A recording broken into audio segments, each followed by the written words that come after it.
She sells seashells on the seashore. She sells seashells on the seashore. Friend, sounds familiar? Well, yes, this is a tongue twister. Hi everyone, my name is Sanjay Ahuja and welcome to my channel English Fluency Lab, where I help you improve your English language skills.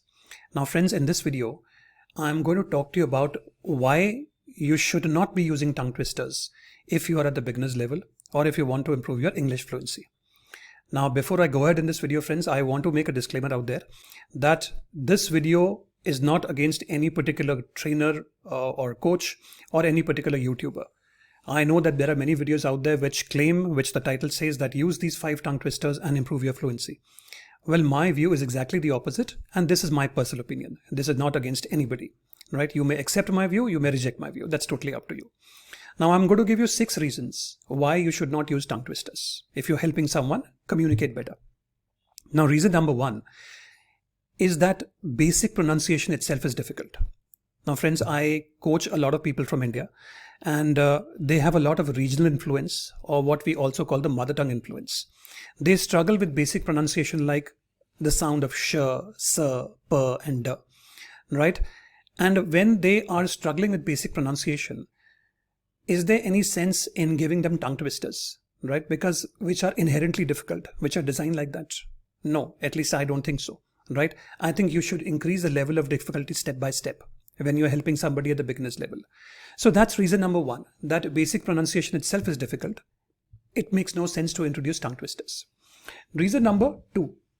Now, reason number 2 is that tongue twisters are difficult even for native speakers, even for advanced English learners.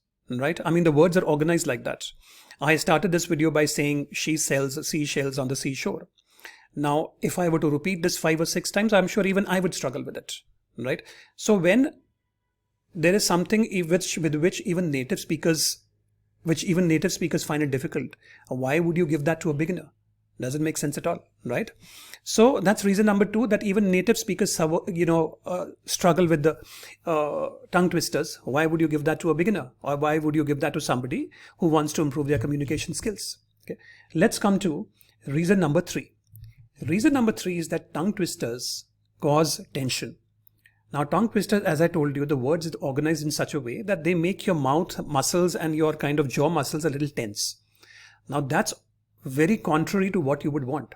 You would want to give exercises or pronunciation words to people which makes their muscle relax, right?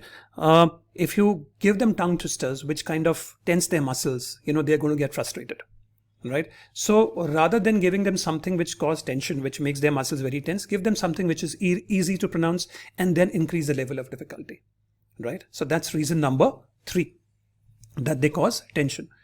Reason number 4 is that tongue twisters don't sound natural, right?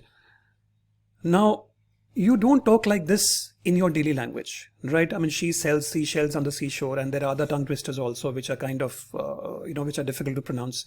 And when you kind of try and pronounce them, you realize that this is not the way you have your daily conversation, whether it's at your workplace or whether it's at your office, right? You would rather give them sentences which are used in daily conversation, right? You don't talk like this at your workplace or at your even with your family members. Okay, so why give them something which is not part of daily conversation? Okay, so that's reason number 4, that they don't sound natural at all. Okay, let's come to reason number 5. Now, reason number 5 is that tongue twisters lead to a lot of frustration, right? Look, if you're doing it for fun, that's fine, right? But inevitably, people at the beginner's level, they will try and pronounce the tongue twisters, and at the 3rd or the 4th attempt, they will kind of fail, right? Now, this can deject them, and that's not what you want, right? Look, English is anyway a very fairly complex language, okay? The words are not pronounced the way they are spelled, right? So why give them something in which they are bound to fail, right? And tongue twisters are designed in such a way that you will fail, right? As I told you, that even native speakers will fail, right? It's okay to do it for fun, but then announce that before you give tongue twisters. That's we're having a game out here. We're going to have some fun out here.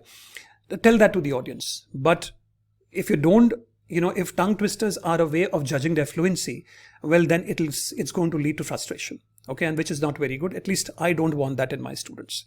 So that's reason number 5.